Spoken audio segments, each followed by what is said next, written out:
Hallelujah. ದೇವರಿಗೆ ಸ್ತೋತ್ರ. ನಮ್ಮ ಕರ್ತನಾದ ಯೇಸು ಕ್ರಿಸ್ತನ ನಾಮದಲ್ಲಿ ನಿಮ್ಮೆಲ್ಲರಿಗೂ ಶುಭಗಳು. Good morning. ಬನ್ನಿ, ಒಂದು ಚಿಕ್ಕ ಪ್ರಾರ್ಥನೆಯೊಂದಿಗೆ ಮತ್ತೊಮ್ಮೆ ದೇವರ ವಾಕ್ಯ ಧ್ಯಾನಿಸೋಣ. ಪರಿಶುದ್ಧ ದೇವರೇ, ನಿಮಗೆ ವಂದನೆಗಳು. ನಿಮ್ಮ ಮಾತುಗಳು ಜೀವದ ಬುಗ್ಗೆಯಾಗಿವೆ. ನಿಮ್ಮ ಮಾತುಗಳು ಸಜೀವವಾಗಿರುವುದರಿಂದ ನಮ್ಮ ಅಂತರಂಗವನ್ನು ಪರಿಶೀಲಿಸಬಲ್ಲಂತಹ ಪರಿಶುದ್ಧಗೊಳಿಸುವ ಶಕ್ತಿ ನಿಮ್ಮ ವಾಕ್ಯದಲ್ಲಿದೆ ಎಂದು ನಂಬುತ್ತೇವೆ. ನಮ್ಮೊಂದಿಗೆ ಮಾತಾಡಿರಿ ಎಂದು ಕ್ರಿಸ್ತನ ನಾಮದಲ್ಲಿ ಬೇಡುತ್ತೇನೆ ತಂದೆಯೇ, ಆಮೇನ್. ಹೇಗಿದ್ದೀರಿ ಪ್ರಿಯರೇ? ಚೆನ್ನಾಗಿದ್ದೀರಾ? ಚೆನ್ನಾಗಿದ್ದೇವೆ ಅನ್ನುತ್ತೀರಿ. ಸ್ವಲ್ಪ ಹೊತ್ತಾದ್ಮೇಲೆ ಎಷ್ಟೋ ಬಾಧೆಗಳ ಬಗ್ಗೆ ಹೇಳ್ಕೊಳ್ತೀರಿ, ಹೌದಲ್ಲವೇ? ಹಗುರಾಗ್ಬಿಟ್ಟಿದೆ ಚೆನ್ನಾಗಿದ್ದೇವೆ ಎಂಬ ಪದ. ಆದರೆ ಈ ಲೋಕದಲ್ಲಿ ನಾವಿರುವಾಗ ಎಲ್ಲವೂ ಚೆನ್ನಾಗಿರುತ್ತೆ, ಯಾವಾಗಲೂ ಚೆನ್ನಾಗಿರುತ್ತೇವೆ ಅಂದುಕೊಳ್ಳೋದು ಅಜ್ಞಾನವಾಗಿದೆ. ಯಾವಾಗಲೂ ಸಂತೋಷವಾಗಿರ್ಲಿಕ್ಕಾಗೋದಿಲ್ಲ. ಯಾವಾಗಲೂ ಅಳುತ್ತಾ ಕೂತ್ಕೊಳ್ಳುವ ಅವಶ್ಯಕತೆಯೂ ಇಲ್ಲ. ಯಾವಾಗಲೂ ಒಂದೇ ಸ್ಥಿತಿಯಲ್ಲಿ ಇರುತ್ತೇವೆ ಎನ್ನುವುದು ದೇವರ ಪದ್ಧತಿ ಅಲ್ಲವೇ ಅಲ್ಲ. ದಿನ ದಿನ ಅಭಿವೃದ್ಧಿ ಉಂಟು ಮಾಡುವಾತನೇ ನಮ್ಮ ದೇವರಾಗಿದ್ದಾರೆ. ಆದರೆ ಎಲ್ಲಾ ಸ್ಥಿತಿಗತಿಗಳಲ್ಲಿಯೂ ನಾವು ಸಂತೃಪ್ತರಾಗಿರುವುದು, ದೇವರ ಮೇಲೆ ಆಧಾರಗೊಳ್ಳುವುದು, ಪ್ರಾರ್ಥನೆ ಮಾಡುವುದನ್ನು ಕಲಿತುಕೊಳ್ಳುವುದಾದರೆ ನಾವು ಪ್ರತಿಯೊಂದನ್ನು ಜಯಿಸಬಲ್ಲೆವು. ನೀವು ಯಾವತ್ತಾದರೂ ಹತ್ತಿದ್ದೀರಾ? ಅದೇನು ಬ್ರದರ್ ಅಷ್ಟು ನೇರವಾಗಿ ಕೇಳಿದ್ರಿ ಅನ್ನುತ್ತೀರೋ? ಹತ್ತಿದ್ದೀರಾ? ನೀವು ಹೇಳಿದ್ರೂ ನನಗೆ ಕೇಳಿಸಲ್ಲ ಬಿಡಿ. ನಿಮ್ಮನ್ನು ನೀವು ಪರಿಶೀಲಿಸಿಕೊಳ್ಳಬೇಕೆಂದು ಕೇಳ್ತಿದ್ದೇನೆ. ಯಾಕೆ ಹತ್ತಿದ್ದೀರಿ? ಆಲೋಚಿಸಿ ನೋಡಿ. ನಾವೆಲ್ಲರೂ ಅಳುತ್ತೇವೆ. ಈ ದಿನಗಳಲ್ಲಿ ಪುರುಷರು ಕೂಡ ಅಳುತ್ತಿದ್ದಾರೆ. ಪುರುಷರು ಅಳಬಾರ್ದೆಂಬ ಪದ್ಧತಿ ಇತ್ತು ನಮ್ಮ ದೇಶದಲ್ಲಿ. ಆದರೆ ಈಗ ಹೆಚ್ಚು ಅಳುತ್ತಿರುವುದು ಆ ಪುರುಷರೇ ಎಂಬುದಾಗಿ ಲೆಕ್ಕಿಸಲಾಗ್ತಾ ಇದೆ. ಹೀಗೆ ಅಳುವವರು ಪುರುಷರಾಗಲಿ, ಸ್ತ್ರೀಯರಾಗಲಿ, ವೃದ್ಧರಾಗಲಿ, ಮಕ್ಕಳಾಗಲಿ ಎನ್ನುವುದು ಮುಖ್ಯವಲ್ಲ ಪ್ರಿಯರೇ. ದುಃಖ ಎನ್ನುವಂಥದ್ದು ನಮ್ಮ ಜೀವಿತವನ್ನು ಕುಗ್ಗಿಸಿ ಬಿಡುತ್ತದೆ. ಆದರೆ ಎದಕ್ಕೋಸ್ಕರ ನಾವು ದುಃಖ ಪಡ್ತಿದ್ದೇವೆ ಅದನ್ನು ನಾವು ಪರಿಶೀಲಿಸಿಕೊಳ್ಳಬೇಕು. ಬಿಕ್ಕಿ ಬಿಕ್ಕಿ ಅಳ್ತಾರೆ ಸ್ವಲ್ಪ ಜನ. ಇಂಥವರು ನಮಗೆ ಕೀಳಾಗಿ ನೋಡಿದ್ದಾರೆ, ನಮ್ಮನ್ನು ಅವಮಾನಗೊಳಿಸಿದ್ದಾರೆ, ನಮ್ಮ ಮಾನ ಬೀದಿ ಪಾಲಾಗಿದೆ ಎಂದು ಯೋಚಿಸಿ ಯೋಚಿಸಿ ಅಳ್ತಾರೆ ಕೆಲವರು. ಹಾಗೆ ಅಳುವುದು ಒಳ್ಳೆಯದಲ್ಲ ಪ್ರಿಯರೇ. ಇನ್ನು ಕೆಲವರು ನನಗೆ ಅದೂ ಇಲ್ಲ ಇದೂ ಇಲ್ಲ ಅಂತ ಹೇಳಿ ಅಳ್ತಾರೆ. ಲೋಕದಲ್ಲಿರುವ ವಸ್ತುಗಳಿಗೋಸ್ಕರ ಅಳ್ತಾರೆ, ಮನುಷ್ಯರಿಗೋಸ್ಕರ ಅಳ್ತಾರೆ. ಸರಿ, ನಮಗೆ ನೋವಾಗುವಾಗ ಅಳುವುದು ಸಹಜವೇ. ಶರೀರದಲ್ಲಿ ಒಂದು ಬಾಧೆ ಆಗುವಾಗ ಬಾಧೆಯಿಂದ ಅಳುತ್ತಾರೆ. ಕೇಳಿ ಪ್ರಿಯರೇ, ಈ ಅಳುವಿಕೆ ಏನೇ ಆಗಿರಲಿ, ಆದರೆ ಅವು ನಮ್ಮ ಜೀವಿತದಲ್ಲಿ ನಮ್ಮನ್ನೇ ತಿಂದು ಬಿಡುತ್ತವೆ. ಶರೀರ ಸಂಬಂಧವಾದ ದುಃಖ. ಇನ್ನೊಂದು ದುಃಖ ಕೂಡ ಇದೆ, ದೇವರ ಚಿತ್ತಾನುಸಾರವಾದ ದುಃಖ. ವಾಕ್ಯ ನೋಡೋಣ ಬನ್ನಿ. 2 ಕೊರಿಂಥದವರಿಗೆ ಬರೆದ ಪತ್ರಿಕೆ 7ನೇ ಅಧ್ಯಾಯ 10ನೇ ವಚನ ಓದುತ್ತಿದ್ದೇನೆ, ಕೇಳ್ರಿ. ದೇವರ ಚಿತ್ತಾನುಸಾರವಾಗಿರುವ ದುಃಖವು ಮಾನಸಾಂತರವನ್ನುಂಟು ಮಾಡುವ ರಕ್ಷಣೆಗೆ ಕಾರಣವಾಗಿದೆ. ಆದರೆ ಲೋಕದವರಿಗಿರುವಂತಹ ದುಃಖವು ಮರಣವನ್ನುಂಟು ಮಾಡುತ್ತದೆ. ಲೋಕ ಸಂಬಂಧವಾದ ದುಃಖ, ಲೋಕಕ್ಕೋಸ್ಕರವಾಗಿ ಅಳುವಂಥದ್ದು. ನೋಡಿ ಪ್ರಿಯರೇ, ಗಟ್ಟಿಯಾಗಿ ಶಬ್ದ ತೆಗೆದು ಅಳುವಾಗ ಅದಕ್ಕೆ ಅಳುವಿಕೆ ಅನ್ನುತ್ತಾರೆ. ಆದರೆ ಮನಸ್ಸಿನೊಳಗೆ ಕೊರಗಿ ಕೊರಗಿ ಕೊರಗಿ ಅಳುವಂಥದಕ್ಕೆ ರೋದನೆ ಅನ್ನುತ್ತಾರೆ. ಒಂದು ರೀತಿಯಲ್ಲಿ ಮನಸ್ಸಲ್ಲಿ ದುಃಖ ಇಟ್ಕೊಂಡು ಹಾಗೆಯೇ ಅಳುತ್ತಾ ನರಳಾಡುತ್ತಿರುವಾಗ ಅದಕ್ಕೆ ದುಃಖ ಅನ್ನುತ್ತಾರೆ. ಕೇಳಿ ಪ್ರಿಯರೇ, ನಾನು ಗಮನಿಸಿರೋದೇನೆಂದರೆ, ಒಬ್ಬ ಮನುಷ್ಯನಿಗಿರುವ ಬಾಧೆಯನ್ನು ಗಟ್ಟಿಯಾಗಿ ಕೆರಚಿ ಅಳುವಾಗ ಅವರಿಗೆ ಉಂಟಾಗುವಷ್ಟು ಉಪಶಮನ ಮನಸ್ಸಲ್ಲೇ ಇಟ್ಕೊಂಡು ಕೊರಗುವಾಗ ಸಿಗೋದಿಲ್ಲ, ಇರಲ್ಲ. ನಾನು ಹಳ್ಳಿ ಊರುಗಳಲ್ಲಿ ಸೇವೆ ಮಾಡುವಾಗ ಕಂಡುಕೊಂಡದ್ದೇನೆಂದರೆ, ಅಲ್ಲಿ ಕೆಲವೊಂದು ಸ್ತ್ರೀಯರು ತಮ್ಮ ಬಾಗಿಲ ಬಳಿಯಲ್ಲಿ ಗಂಡ ಸತ್ತಿರುವುದಕ್ಕಾಗಿ ಪ್ರತಿದಿನ 1 ತಿಂಗಳವರೆಗೂ ಗಂಡನನ್ನು ನೆನೆಸಿ ಅಳ್ತಾ ಇದ್ರು. ಅವನು ಮಾಡಿರುವ ಒಳ್ಳೆ ಕಾರ್ಯಗಳನ್ನು ಜ್ಞಾಪಕ ಮಾಡಿಕೊಳ್ಳುತ್ತಾ, ಗಂಡನನ್ನು ಜ್ಞಾಪಕ ಮಾಡಿಕೊಳ್ಳುತ್ತಾ, ಶೋಕಿಸುತ್ತಾ ಕೆರ್ಚುತ್ತಾ ಅಳುತ್ತಾ ಇದ್ರು. ಯಾರು ಏನಂದ್ಕೊಂಡ್ರೆ ಏನು ಎಂಬುದಾಗಿ ಯೋಚಿಸುತ್ತಲೇ ಇರಲಿಲ್ಲ. ಆದರೆ ಈ ಪಟ್ಟಣದಲ್ಲಿರುವವರ ಕಣ್ಣಲ್ಲಿ ನೀರೇ ಸರಿಯಾಗಿ ಬರಲ್ಲ. ಕೈಯಲ್ಲಿ ಆ ಟಿಶ್ಯೂ ಪೇಪರ್ ಹಿಡ್ಕೊಂಡು ಅಳ್ತಾರೆ. ತಮ್ಮ ಕಣ್ಣೀರು ಒರೆಸಿಕೊಳ್ಳುವುದಕ್ಕಾಗಿ, ಮುಖ ಮುಚ್ಚಿಕೊಳ್ಳುವುದಕ್ಕಾಗಿ ಪ್ರಯತ್ನ ಮಾಡ್ತಾರೆ. ಅತ್ರೆ ಅದು ಕೈಲಾಗತನ ಅಂದುಕೊಳ್ಳುತ್ತಾರೆ. ನೋಡಿ ಪ್ರಿಯರೇ, ದುಃಖ ಎನ್ನುವಂಥದ್ದು ನಮಗೆ ಒಳ್ಳೆಯದೇ. ಅದಕ್ಕೆ ಪ್ರಸಂಗಿಯಲ್ಲಿ ಹೇಳಲಾಗಿದೆ, ಸಂತೋಷಿಸುವವರ ಮನೆಗೆ ಹೋಗುವುದಕ್ಕಿಂತ ದುಃಖಪಡುವವರ ಮನೆಗೆ ಹೋಗುವುದೇ ಮೇಲು. ಒಬ್ಬನ ಜನ್ಮದಿನಕ್ಕಿಂತಲೂ ಮರಣದಿನವೇ ಲೇಸು.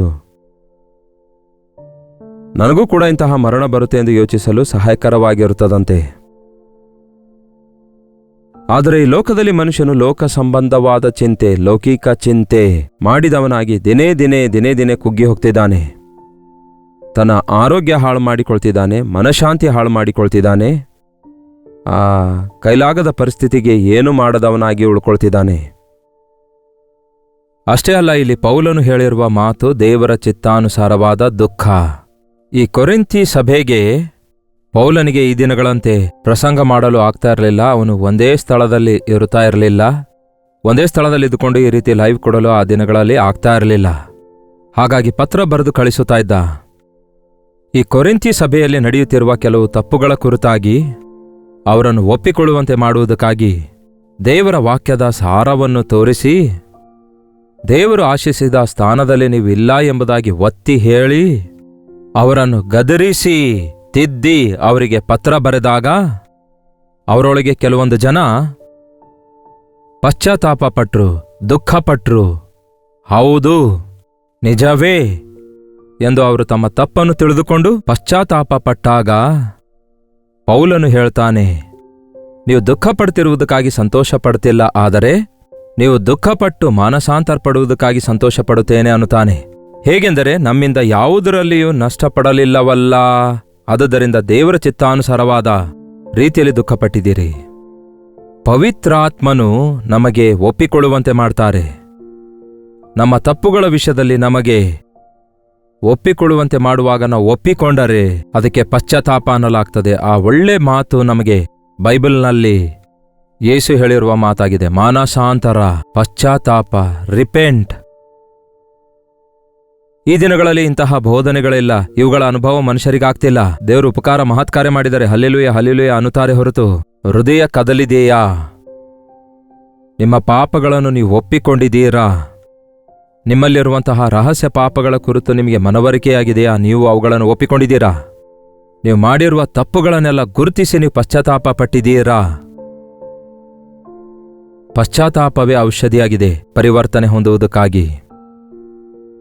ನಿಮ್ಮ ದುಃಖ ನಿವಾರಣೆಯಾಗಬೇಕಾದರೆ ನೀವು ದೇವರ ಚಿತ್ತಾನುಸಾರವಾಗಿ ದೇವರು ನೀವು ಒಪ್ಪಿಕೊಳ್ಳುವಂತೆ ಮಾಡಿದ ವಿಷಯಗಳನ್ನು ಒಪ್ಪಿಕೊಳ್ಳುವಾಗ ಪಶ್ಚಾತ್ತಾಪ ಪಟ್ಟರೆ ಅದಕ್ಕೊಂದು ಫುಲ್ ಸ್ಟಾಪ್ ಉಂಟಾಗತ್ತೆ. ನೋಡಿ, ವಾಕ್ಯ ಏನು ಹೇಳುತ್ತೆ? ದೇವರ ಚಿತ್ತಾನುಸಾರವಾಗಿರುವ ದುಃಖವು ಮಾನಸಾಂತರ ಉಂಟು ಮಾಡಿ ರಕ್ಷಣೆಗೆ ಕಾರಣವಾಗಿದೆ. ಯೇಸು ಯಾರು ನನಗೆ ಗೊತ್ತಿಲ್ಲ ಎಂದು ಅಲ್ಲಗಳೆದಂತಹ ಪೇತ್ರನು,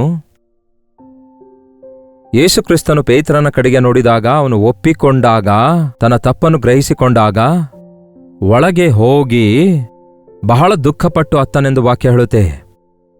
ನಿಜವೇ ಅಲ್ಲವೇ, ನಾನು ಪ್ರಾಣ ಕೊಡಲು ಕೂಡ ಸಿದ್ಧನಾಗಿದ್ದೇನೆಂದು ಹೇಳಿ ಯೇಸು ಗೊತ್ತಿಲ್ಲ ಎಂದು ಅಲ್ಲೆಗಳೆದೇನಲ್ಲವೇ ಎಂಬುದಾಗಿ ಮೇಲಿಂದ ಮೇಲೆ ಯೋಚಿಸಿ ಅತ್ತು ಹೌದು ಯೇಸುವೆ, ನಾನು ಬಲಹೀನನಾಗಿದ್ದೇನೆ ಎಂದು ಯೇಸುವಿನ ಮುಂದೆ ಒಪ್ಪಿಕೊಂಡಾಗ, ನಾನೇನ್ ಮಹಾ ದೊಡ್ಡ ತಪ್ಪು ಮಾಡಿದ್ದೇನೆ, ಎಲ್ಲ ಶಿಷ್ಯರು ಮಾಡಿದಂತೆ ಮಾಡಿದ್ದೇನೆ ಅಂದುಕೊಳ್ಳಲಾರದಂತೆ ಇನ್ನೆಂದಿಗೂ ಪೇತ್ರನು ಯೇಸು ಯಾರು ಗೊತ್ತಿಲ್ಲ ಎಂದು ಅಲ್ಲಗಳೆಯಲಿಲ್ಲ. ಎಷ್ಟೇ ಹೊಡೆದರು, ಹಿಂಸೆಗೊಳಿಸಿದರು, ಕೊನೆಗೆ ಶಿಲುಬೆಗೆ ಹಾಕಿದ್ರು ಕೂಡ ಯೇಸುವಿಗಾಗಿಯೇ ಸತ್ತನು.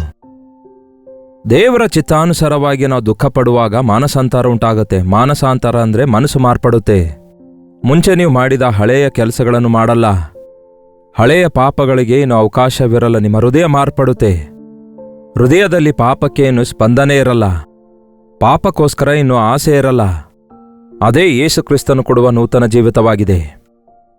ದೇವರ ಚಿತ್ತಾನುಸಾರವಾಗಿ ನೀವು ದುಃಖ ಪಡುವಾಗ ಮಾನಸಾಂತರ ಉಂಟಾಗುತ್ತೆ. ಈ ಮಾನಸಾಂತರ ದುಃಖ ಉಂಟು ಮಾಡುವುದಿಲ್ಲ, ಮತ್ತೆ ಇನ್ನು ಮೇಲೆ ನೀವು ಅಳೋದಿಲ್ಲ. ಆದರೆ ಈ ಲೋಕ ಸಂಬಂಧವಾದ ದುಃಖವು ಮರಣವನ್ನುಂಟು ಮಾಡುತ್ತದೆ. ನೆನಪು ಮಾಡಿಕೊಂಡು ಅಳ್ತಾರೆ ಅನ್ನುತ್ತಾ ಇರ್ತಾರೆ. ಕೆಲವೊಂದು ಸಾರಿ ಒಂದು ವಿಷಯವನ್ನು ಮೇಲಿಂದ ಮೇಲೆ ಯೋಚಿಸುತ್ತಾ, ಲೋಕದಲ್ಲಿ ಮನುಷ್ಯರಿಗೋಸ್ಕರವೋ, ವಸ್ತುಗೋಸ್ಕರವೋ, ಕಳೆದ ದುಡ್ಡಿಗೋಸ್ಕರವೋ, ಕಳೆದೋದ ಆಸ್ತಿಗೋಸ್ಕರವೋ, ಮಾನ ಮರ್ಯಾದೆಗೋಸ್ಕರವೋ ಅಳ್ತಾ ಕೂತ್ಕೊಳ್ತಾ ಇದ್ರು. ಮನಸ್ಸಲ್ಲಿ ಕುಗ್ಗಿ ಹೋಗ್ತಾರೆ. ಶರೀರ ಅನಾರೋಗ್ಯ ಪಾಲಾಗ್ತದೆ, ಮಂಚ ಹಿಡಿಯಬೇಕಾಗುತ್ತೆ, ಕೊನೆಗೆ ಸಾಯ್ತಾರೆ. ಲೋಕ ಸಂಬಂಧವಾದ ದುಃಖ ಹೀಗೆ ಮಾಡುತ್ತೆ. ಲೋಕ ಸಂಬಂಧವಾದ ದುಃಖವು ಪಶ್ಚಾತ್ತಾಪ ಉಂಟು ಮಾಡುವುದಿಲ್ಲ, ಮಾನಸಾಂತರ ಉಂಟು ಮಾಡುವುದಿಲ್ಲ. ಅಸೂಯೆ ಪರಿತಾಪದಿಂದ ಆಳುವುದರಿಂದ ಯಾವ ಪ್ರಯೋಜನ ಇರೋದಿಲ್ಲ. ಅದರಿಂದ ನಿತ್ಯ ನರಕಕ್ಕೆ ಹೋಗಬೇಕಾಗುತ್ತೆ. ನೀವು ತಪ್ಪು ಮಾಡುವಾಗ ತಪ್ಪು ಮಾಡಿದ್ದೀರಿ ಎಂದು ಎಲ್ಲರಿಗೂ ಗೊತ್ತಾಗುವ ಬಾಧೆ ಬೇರೆ, ತಪ್ಪು ಮಾಡಿದೇನಲ್ಲವೇ ಎಂಬ ಬಾಧೆ ಬೇರೆ. ನಿಮ್ಮ ತಪ್ಪು ಬೇರೆಯವರು ಎತ್ತಿ ತೋರಿಸುವಾಗ ಉಂಟಾಗುವ ಬಾಧೆ, ದುಃಖವೇ ಬೇರೆ. ಅಯ್ಯೋ, ನಾನು ಎಲ್ಲರಿಗೆ ಮೋಸ ಮಾಡಿ ಈ ತಪ್ಪು ಮಾಡಿದೇನಲ್ಲ ಎಂದು ಪಶ್ಚಾತ್ತಾಪ ಪಡೋದು ಬೇರೆ. ದೇವರ ಚಿತ್ತಾನುಸಾರವಾದ ಪಶ್ಚಾತ್ತಾಪ ಯಾರೋ ಏನೋ ಅಂದಿದ್ದಕ್ಕೆ ಪಡುವಂಥದ್ದಲ್ಲ. ನಾನೇ ಎಲ್ಲರಿಗೂ ಅಭ್ಯಂತರವಾಗಿದ್ದೇನೆ, ನಾನೇ ದೇವರಿಗೆ ವಿರುದ್ಧವಾಗಿ ತಪ್ಪು ಮಾಡಿದ್ದೇನೆ ಎಂದು ಹೀಗೆ ನಿಮ್ಮ ತಪ್ಪು ಗ್ರಹಿಸಿಕೊಳ್ಳುವಂಥದ್ದಾಗಿದೆ. ಯಾವತ್ತೇ ಆಗಲಿ ನೀವು ನೆನಪಿಟ್ಕೊಳ್ಳಿ ಪ್ರಿಯರೇ, ಪಾಪದ ರೆಮಿಡಿ ಪಶ್ಚಾತ್ತಾಪ ಆಗಿದೆ. ಕಣ್ಣೀರಿನ ಪ್ರಾರ್ಥನೆಯಿಂದ ಒಪ್ಪಿಕೊಳ್ಳುವಂಥದ್ದಾಗಿದೆ. ಪಾಪ ಮಾಡಿದ್ದೇನೆ ಎಂಬ ಗಿಲ್ಟಿಯೊಂದಿಗೆ ನೀವು ಹಾಗೆಯೇ ಉಳ್ಕೊಳ್ಳೋದಾದ್ರೆ ನೀವು ಕುಗ್ಗಿ ಹೋಗ್ತೀರಿ. ಆದರೆ ಒಪ್ಪಿಕೊಂಡು ಬಿಟ್ಟು ಬಿಡುವಾಗ ಮಾನಸಾಂತರ ಹೊಂದುತ್ತೀರಿ, ರಕ್ಷಣೆಯ ಅನುಭವ ಹೊಂದುತ್ತೀರಿ. ಲೋಕ ಸಂಬಂಧವಾದ ದುಃಖದಂತೆ ದುಃಖಪಡ್ತಾರೆ ಬಹಳಷ್ಟು ಜನ. ದೇವರು ಕೊಟ್ಟಿರುವುದರ ಕುರಿತು ಆನಂದಿಸಲಾರದೆ ದೇವರು ಕೊಡದೇ ಇರುವವುಗಳಿಗಾಗಿ ಇಲ್ಲವೇ ಇಲ್ಲದೇ ಇರುವವುಗಳಿಗಾಗಿ ಅಳ್ತಾರೆ. ಅದಕ್ಕೆ ದೇವರ ಚಿತ್ತಾನುಸಾರವಾದ ದುಃಖವು ಮಾನಸಾಂತರವನ್ನುಂಟು ಮಾಡಿ ರಕ್ಷಣೆಗೆ ಕಾರಣವಾಗಿದೆ. 11ನೇ ವಚನ ಕೂಡ ಓದುತ್ತೇನೆ ಕೇಳ್ರಿ. ನೀವು ದೇವರ ಚಿತ್ತದ ಪ್ರಕಾರ ಹೊಂದಿದ ಈ ದುಃಖವು ಎಂತಹ ಜಾಗರೂಕತೆಯನ್ನು, ಎಂತಹ ನಿರ್ದೋಷಿಗಳೆಂಬ ಸ್ಥಾಪನೆಯನ್ನು, ಎಂತಹ ಮನೋವ್ಯಥೆಯನ್ನು, ಎಂತಹ ಭಯವನ್ನು, ಎಂಥ ಹಂಬಲವನ್ನು, ಎಂತಹ ಆಸೆಯನ್ನು, ಎಂತಹ ಪ್ರತಿದಂಡನೆಯನ್ನು ನಿಮಗೆ ಹುಟ್ಟಿಸಿತು ನೋಡಿರಿ. ಎಷ್ಟು ಬೆನಿಫಿಟ್ಸ್ಗಳಿವೆ, ಎಷ್ಟು ಮೇಲುಗಳಿವೆ ನೋಡಿ ದೇವರ ಚಿತ್ತಾನುಸಾರವಾಗಿ ದುಃಖಪಡುವಾಗ. ದೇವರ ಚಿತ್ತಾನುಸಾರವಾಗಿ ದೇವರ ಚಿತ್ತದ ಪ್ರಕಾರ ಹೊಂದಿದ ದುಃಖದಿಂದ ಜಾಗ್ರತೆಯುಳ್ಳವರಾಗಿರುತ್ತೇವೆ. ದೋಷ ನಿವಾರಣೆ ಉಂಟಾಗ್ತದೆ, ಪ್ರತಿವಾದನೆ ಉಂಟಾಗುತ್ತದೆ. ಪಾಪದ ಮೇಲೆ ನಾವು ಮಾಡಿರುವ ತಪ್ಪಿನ ವಿಷಯದಲ್ಲಿ ಆಕ್ರೋಶ ಉಂಟಾಗ್ತದೆ. ದೇವರಲ್ಲಿ ಭಯಭಕ್ತಿ ಹೆಚ್ಚಾಗ್ತದೆ, ಆಸಕ್ತಿ ಹೆಚ್ಚಾಗ್ತದೆ, ಅಭಿಲಾಷೆ ಇಷ್ಟ ಹೆಚ್ಚಾಗ್ತದೆ. ಯಾವತ್ತೇ ಆಗಲಿ ವೈರಾಗ್ಯದಿಂದ ದೇವರಿಗೋಸ್ಕರ ಯಾವತ್ತೂ ಇಂತಹ ಕಾರ್ಯ ಮಾಡಬಾರದೆಂಬ ವೈರಾಗ್ಯ ಬರುತ್ತದೆ. ಈ ದಿನ ಯಾವಾಗಲೂ ಅಳ್ತಾ ಕೂತ್ಕೊಡ್ರಿ ಎಂದು ಬೈಬಲ್ ಹೇಳ್ತಾ ಇಲ್ಲ. ಬೈಬಲ್ ಹೇಳೋದು ಯಾವಾಗಲೂ ಸಂತೋಷ ಪಡೆಯಿರಿ ಎಂದು. ತಪ್ಪು ಮಾಡಿದಾಗ ಪಶ್ಚಾತ್ತಾಪ ಪಡೆಯಿರಿ, ಒಪ್ಪಿಕೊಂಡು ಬಿಟ್ಟು ಬಿಡಿರಿ. ಇನ್ನಷ್ಟೇ. ನಮ್ಮ ತಪ್ಪನ್ನು ಒಪ್ಪಿಕೊಂಡ ಮರುಕ್ಷಣವೇ ಕ್ರಿಸ್ತನು ನಮ್ಮನ್ನು ತೊಳೆಯುತ್ತಾರೆ. ಮನುಷ್ಯರು ನೆನಪಿಟ್ಕೊಂಡ್ರೆ ಇಟ್ಕೊಳ್ಳಲಿ ಬಿಡಿ. ನಿಮಗೆ ನೆನಪು ಬರೋದಾದ್ರೆ ಬರಲಿ ಬಿಡಿ. ಅದನ್ನು ಗದರಿಸಿರಿ, ಅದನ್ನು ನಿಮ್ಮ ಮನಸಾಕ್ಷಿಯಿಂದ. ಆ ಸೈತಾನನಿಗೆ ಅವನೇ ಅದರ ನೆನಪು ಬರಮಾಡ್ತಾನೆ. ನನ್ನ ಪಾಪಗಳು ಕ್ರಿಸ್ತನ ರಕ್ತದಲ್ಲಿ ತೊಳೆಯಲ್ಪಟ್ಟಿವೆ, ನಾನು ಪಶ್ಚಾತ್ತಾಪ ಪಟ್ಟಿದ್ದೇನೆ, ಒಪ್ಪಿಕೊಂಡಿದ್ದೇನೆ, ಬಿಟ್ಟು ಬಿಟ್ಟಿದ್ದೇನೆ. ನನ್ನ ಕರ್ತನು ಹೇಳಿದ್ದಾರೆ, ನನಗಾಗಿ ನಾನೇ ನನ್ನ ಚಿತ್ತಾನುಸಾರವಾಗಿ ನಿನ್ನ ದೋಷಗಳನ್ನೆಲ್ಲ ಅಳಿಸಿ ಹಾಕುತ್ತೇನೆ, ನೆಂದಿಗೂ ನೆನಪಿಟ್ಕೊಳ್ಳಲ್ಲ ಎಂದು ಹೇಳಿದ್ದಾರೆ. ಅದೇ ನಿಜವಾದ ಮಾನಸಾಂತರಾಗಿದೆ. ಮತ್ತಿನ್ನೆಂದಿಗೂ ತಪ್ಪುಗಳನ್ನು ಮಾಡದಂತೆ ಯೇಸು ನಮಗೆ ಜಯ ಕೊಡುತ್ತಾರೆ. ಲೋಕ ಸಂಬಂಧವಾದವುಗಳಿಗಾಗಿ ಅಳಬೇಡಿರಿ. If at all if you cry for the spiritual things. ದುಃಖ ಇರುವುದಾದ್ರೆ ಆಧ್ಯಾತ್ಮಿಕವಾಗಿ, ದೇವರೇ ನಾನು ನಿಮ್ಮ ಹಾಗೆ ಇಲ್ವಲ್ಲ, ಸಹಾಯ ಮಾಡಿರಿ ಎಂದು ಕಣ್ಣೀರಿನಿಂದ ಪ್ರಾರ್ಥಿಸಿರಿ. ನಮ್ಮ ಸುತ್ತಲೂ ಎಷ್ಟೋ ಜನ ನಶಿಸಿ ಹೋಗ್ತಿದ್ದಾರೆ, ನರಕಕ್ಕೆ ಹೋಗ್ತಿದ್ದಾರೆ. ಅಂಥವರಿಗೋಸ್ಕರ ಕಣ್ಣೀರಿನಿಂದ, ಏಸಯ್ಯ ನನ್ನನ್ನು ರಕ್ಷಿಸಿದಿರಿ, ಅಂಥವರನ್ನು ರಕ್ಷಿಸಿರಿ ಎಂದು ಕಣ್ಣೀರಿನಿಂದ ಪ್ರಾರ್ಥಿಸಿರಿ. ಅಷ್ಟೇ ಹೊರತು ನಿಮ್ಗೆ ಯಾರೋ ಏನೋ ಅಂದಿದ್ದಕ್ಕೆ, ನಿಮಗೇನೋ ಇಲ್ಲದಕ್ಕೆ, ನಿಮಗೇನೋ ಬಾಧೆ ಉಂಟಾಗಿದ್ದಕ್ಕೆ, ನಿಮ್ಗೆ ಯಾರೋ ಕಷ್ಟ ಉಂಟು ಮಾಡಿದಾರೆಂದು ಆಲೋಚನೆ ಮಾಡ್ತಾ ಕುಗ್ಗಿ ಕುಗ್ಗಿ ಅಳುತ್ತಾ ಮತ್ತಷ್ಟು ಹೆಚ್ಚು ನಿಮ್ಮಷ್ಟಕ್ಕೆ ನೀವು ನಷ್ಟವನ್ನು ಉಂಟು ಮಾಡಿಕೊಳ್ಳಬಾರದು. ತಪ್ಪಿದೆ ಎಂದು ತಿಳಿದುಕೊಳ್ಳುವುದಾದರೆ ಪಶ್ಚಾತ್ತಾಪ ಪಡಿರಿ, ಒಪ್ಪಿಕೊಂಡು ಬಿಟ್ಟು ಬಿಡಿರಿ. ಕ್ರಿಸ್ತನ ರಕ್ತದಲ್ಲಿ ತೊಳೆಯಲ್ಪಟ್ಟಿದ್ದೀರೆಂದು ನಂಬಿರಿ. ಸಂತೋಷದಿಂದ, ಜಾಗ್ರತೆಯಿಂದ, ದೇವರಲ್ಲಿ ಭಯಭಕ್ತಿಯಿಂದ, ದೇವರಿಗೋಸ್ಕರ ಆಸಕ್ತಿಯಿಂದ ಆಧ್ಯಾತ್ಮಿಕ ಜೀವಿತದಲ್ಲಿ ಅಭಿವೃದ್ಧಿಯಾಗುತ್ತಾ ಆತನ ಸಾಕ್ಷಿಯಾಗಿ ಜೀವಿಸಿರಿ. ಪ್ರಾರ್ಥನೆ. ಪರಿಶುದ್ಧ ದೇವರೇ, ಪ್ರೀತಿಯುಳ್ಳ ತಂದೆಯೇ, ಈ ಲೋಕದಲ್ಲಿ ಎಷ್ಟೋ ಸಾರಿ ದೇವರೇ ಲೋಕ ಸಂಬಂಧವಾದ ಕಾರ್ಯಗಳಿಗೋಸ್ಕರ ನಾವು ದುಃಖಿಸುತ್ತಾ ನಮ್ಮ ಸುತ್ತಲಿರುವವರಿಗೆ ಬಾಧೆಪಡಿಸುತ್ತಿದ್ದೇವೆ ದೇವರೇ. ಆದರೆ ದೇವರ ಚಿತ್ತ ಪ್ರಕಾರವಾಗಿರುವ ದುಃಖವು, ಪಾಪಕ್ಕೋಸ್ಕರವಾಗಿರುವ ಪಶ್ಚಾತ್ತಾಪವು, ನಮ್ಮ ತಪ್ಪುಗಳಿಗೋಸ್ಕರ ಪಶ್ಚಾತ್ತಾಪ ಪಡುವ ಹೃದಯ ನಮಗೆ ದಯಪಾಲಿಸಿರಿ. ನಿಮ್ಮ ವಾಕ್ಯ ನಮ್ಮನ್ನು ಎಚ್ಚರಿಸುತ್ತಿರುವಾಗ, ಗದರಿಸುತ್ತಿರುವಾಗ, ಪವಿತ್ರಾತ್ಮನು ನಾವು ಒಪ್ಪಿಕೊಳ್ಳುವಂತೆ ಮಾಡುವಾಗ, ನಮ್ಮ ಪಾಪಗಳನ್ನು ಒಪ್ಪಿಕೊಂಡು ನಿಮ್ಮ ರಕ್ತದಲ್ಲಿ ತೊಳೆಯಲ್ಪಟ್ಟು ಪರಿಶುದ್ಧರಾಗಿ, ನಿರ್ದೋಷಿಗಳಾಗಿ, ರಕ್ಷಣಾ ಆನಂದದೊಂದಿಗೆ ಸಂತೋಷಭರಿತರಾಗಿ ಜೀವಿಸಲು ನಮ್ಮಲ್ಲಿ ಪ್ರತಿಯೊಬ್ಬರಿಗೂ ಸಹಾಯ ಮಾಡಿರೆಂದು ಕ್ರಿಸ್ತನ ನಾಮದಲ್ಲಿ ಬೇಡುತ್ತೇನೆ ತಂದೆಯೇ, ಆಮೇನ್. ತಂದೆಯಾದ ದೇವರ ಪ್ರೀತಿಯು, ಮಗನಾಗಿರುವ ಕ್ರಿಸ್ತನ ಕೃಪೆಯು, ಆದರಣೆಕರ್ತನಾದ ಪವಿತ್ರಾತ್ಮನ ಸಹವಾಸವು ಕೂಡಿ ಬಂದಿರುವ ನಮ್ಮೆಲ್ಲರ ಸಂಗಡ ಇಂದಿಗೂ ಸದಾಕಾಲಕ್ಕೂ ನೆಲೆಯಾಗಿರಲಿ. ಆಮೇನ್. ದೇವರಿಗೆ ಸ್ತೋತ್ರ. ನಿಮ್ಮ ಪ್ರಾರ್ಥನಾ ಮನವಿಗಳನ್ನು 8939731313 ನಂಬರ್ಗೆ ನೀವು ಇತರ ದೇಶದಿಂದ ವೀಕ್ಷಿಸುವುದಾದರೆ ಇದೇ ನಂಬರ್ಗೆ ಒಂದು ಟೆಕ್ಸ್ಟ್ ಆಗಲಿ, ವಾಯ್ಸ್ ಮೆಸೇಜ್ ಆಗಲಿ ಕಳಿಸಿಕೊಡ್ತಾ ಇರಿ. ನಿಮಗೋಸ್ಕರ ನಾವು ಪ್ರಾರ್ಥಿಸ್ತಿದ್ದೇವೆ. ದೇವರು ನಿಮಗೆ ಅದ್ಭುತವಾದ ಉತ್ತರ ಕೊಡ್ತಾರೆ. ನೀವು ಕೂಡ ಪ್ರಾರ್ಥಿಸಿರಿ. ಭಾರಭರಿತವಾದ ಈ ಸೇವೆಗೆ ನೀವು ಸಹಕರಿಸುವುದಾದರೆ, ನಿಮ್ಮ ಕಾಣಿಕೆಗಳನ್ನು ಕಳಿಸಲು ಇಚ್ಛಿಸುವುದಾದರೆ ಗೂಗಲ್ ಪೇ, ಫೋನ್ ಪೇ ಮೂಲಕ, ಇಲ್ಲವೇ ಬ್ಯಾಂಕ್ ಅಕೌಂಟ್ ಡೀಟೇಲ್ಸ್ ನಿಮ್ಮೆಲ್ಲರಿಗೆ ಕೆಳಗೆ ಕೊಡಲಾಗ್ತಾ ಇದೆ. ದೇವರು ನಿಮಗೆ ಕೊಟ್ಟ ಪ್ರೇರೇಪಣೆಯ ಮೇರೆಗೆ ದಯಮಾಡಿ ಈ ಸೇವೆಗೆ ಸಹಕರಿಸಿರಿ. ನೀವು ಮಾಡುವ ಈ ಸಹಾಯಕ್ಕಾಗಿ ದೇವರು ನಿಮ್ಮ ಎಲ್ಲಾ ಕೆಲಸ ಕಾರ್ಯಗಳಲ್ಲಿ ನಿಮಗೆ ಅತ್ಯಧಿಕವಾಗಿ ಅಭಿವೃದ್ಧಿಪಡಿಸಲೆಂದು ಪ್ರಾರ್ಥಿಸುತ್ತೇವೆ. ದೇವರು ಎಲ್ಲಾ ರೀತಿಯಲ್ಲಿ ನಿಮ್ಮನ್ನು ಆಶೀರ್ವದಿಸಿ ಆಧ್ಯಾತ್ಮಿಕವಾಗಿ ನೀವು ಅಭಿವೃದ್ಧಿ ಆಗಬೇಕೆಂದು ನಿಮಗಾಗಿ ಪ್ರಾರ್ಥಿಸ್ತೇವೆ. ಕರ್ತನ ಚಿತ್ತವಿರುವುದಾದರೆ ಮತ್ತೆ ನಾಳೆ ಅನುದಿನದ ಧ್ಯಾನ ಎಂಬ ಕಾರ್ಯಕ್ರಮದಲ್ಲಿ ಮತ್ತೆ ಭೇಟಿಯಾಗೋಣ. ಅಲ್ಲಿವರೆಗೂ ದೇವರ ಮಹಾಕೃಪೆ ನಿಮ್ಮೆಲ್ಲರೊಂದಿಗಿರಲಿ.